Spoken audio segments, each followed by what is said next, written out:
Divisive in life, why would her funeral be any different? Jason Farrell, Sky News. Well, celebrations over Baroness Thatcher's death have been widely condemned after a number of impromptu parties were held in parts of the UK, some turning violent. Mike McCarthy reports now on Margaret Thatcher's legacy and the passions she still provokes. It was as though the shadows of conflict from years gone by had somehow been reawakened. The division that characterised part of Margaret Thatcher's premiership re-emerging as apparently spontaneous pockets of celebration.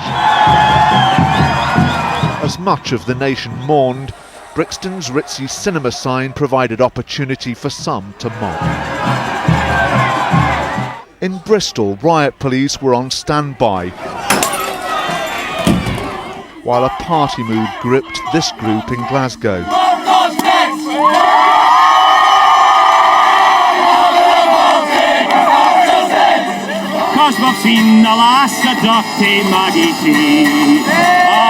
Among the revellers, a political activist who later explained his reason for joining the celebration.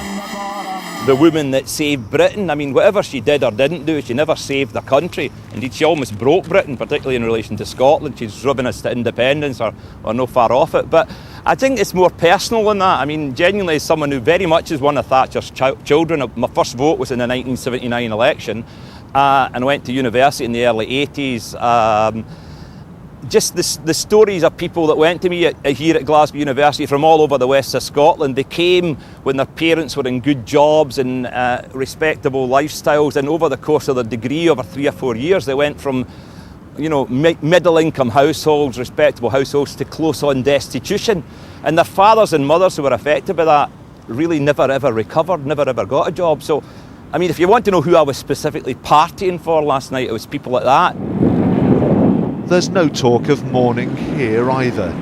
In the mining village of Stainforth, home to the last of South Yorkshire's deep coal mines, the bitterness feels as raw today as it did almost 30 years ago. Former miners who lived through the year-long strike are not joking when they say Lady Thatcher's death has brought them cheer. I were happy, and I make no apology for that. And I make no apology for this simple reason. There's an old saying that you don't speak ill of the dead. For this woman, I'll make an exception. She shed no tears when she killed my village. She shed no tears when our kids were thrown on scrap heap, when their kids were thrown on scrap heap, when their kids have had nothing but a future of drugs and crime. No thought whatsoever. So why should we shed a tear for her? After a year without wages, Britain's miners returned to an industry that would never recover. Hundreds of thousands lost their jobs as pit after pit closed. As a former miner's wife and campaigner against the closures, Sheena Moore says that Thatcherism is to blame for what's left of the former coalfield communities. The sheer depth of deprivation and despair and hopelessness she has left behind in these communities for the majority of youth and young people, second generation unemployed people. There is no work in these areas other than part-time, low-paid employment, underemployment. So yeah, it cuts very deeply.